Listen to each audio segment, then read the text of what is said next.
हर साल एमडीए अभियान के समय फाइलेरिया को लेकर आपके बहुत सारे प्रश्न होते हैं। आशा दीदी ये बताइए, आशा दीदी वो बताइए। इस बार मैं डॉक्टर साहब को साथ में लेकर आई हूँ। आप इनसे अपने सारे सवाल पूछ सकते हैं, जिनका डॉक्टर साहब सही जानकारी देंगे और आपके मन की हर शंका और गलतफहमियों को दूर कर देंगे। डॉक्टर साहब, ये फाइलेरिया वाइलेरिया मुझे तो नहीं होगा? जी नहीं, ऐसा कुछ लोग सोचते हैं, पर ये सच नहीं है। फाइलेरिया किसी को भी हो सकता है। ये मच्छर के काटने से होता है और मच्छर तो किसी को भी काट सकता है ना?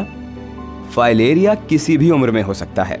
जो लोग संक्रमित क्षेत्र में या किसी संक्रमित व्यक्ति के आसपास रहते हैं, उनको संक्रमण होने का खतरा ज्यादा होता है। पर डॉक्टर साहब, ये बीमारी बच्चों को तो नहीं होता है ना? नहीं दीदी नहीं, मच्छर किसी की उम्र देखकर नहीं काटता।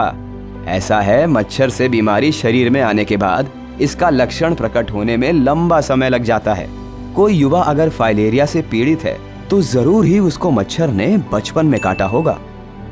डॉक्टर साहब, हम एमडीए अभियान में जो दवा देते हैं उसके बारे में भी लोग सवाल पूछते हैं। जरूर पूछिए ना, क्या सवाल है आपका? डॉक्टर साहब, हम तो सुने थे कि फाइलेरिया से बचाव की दवा दूसरी कोई अन्य दवा के साथ नहीं ली जा सकती है। जी नहीं, ये दवा सुरक्षित है और अन्य किसी भी दवा के साथ ली जा सकती है।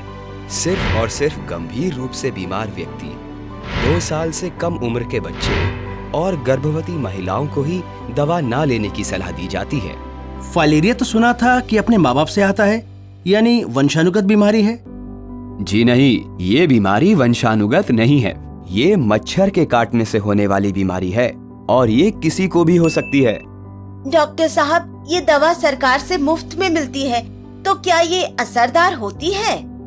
फाइलेरिया से बचाव के लिए यही दवा कारगर है और बहुत से देशों ने इसका प्रयोग करके फाइलेरिया को खत्म किया है। ये दवा सभी फाइलेरिया प्रभावित क्षेत्रों में खिलाई जाती है, अतः इसको स्वास्थ्य कर्मी के सामने खाना अनिवार्य है। हमको तो किसी ने बोला था कि केवल एल्बेंडाजोल टैबलेट का सेवन करना चाहिए, अन्य दवा का नहीं। नहीं, फाइलेरिया की रोकथाम के लिए केवल एक दवा प्रभावी नहीं है। सभी को सारी आवश्यक दवाओं का सेवन करना चाहिए। सुना है फाइलेरिया से बचाव की दवा शरीर में गर्मी पैदा करती है। बिल्कुल नहीं दीदी, ये शरीर में गर्मी पैदा नहीं करती और पूरी तरह सुरक्षित है। डॉक्टर साहब, क्या ये सही है कि पुरुषों में हाइड्रोसील यानी के अंड कोशों में सूजन साइकिल चलाने और कड़ी मेहनत के कारण होती है? नहीं, हाइड्रोसिल एक प्रकार का फाइलेरिया ही है जो संक्रमित मच्छर के काटने से ही होता है। साइकिल चलाने एवं कड़ी मेहनत करने से ये नहीं होता। पर ये बीमारी तो सिर्फ उन लोगों में होती है जो खारा पानी वाले क्षेत्र में रहते हैं। जैसा कि मैंने बताया, फाइलेरिया सिर्फ मच्छर के काटने से फैलता है और ये किसी को भी हो सकता है। डॉक्टर साहब, सब बोलते हैं कि ये बीमारी सिर्फ गरीब लोगों में ही होती है। ऐसा बिल्कुल नहीं है। ये बीमारी किसी को भी हो सकती है। मच्छर काटने के समय अमीर गरीब जाति और लिंग का फर्क नहीं करते।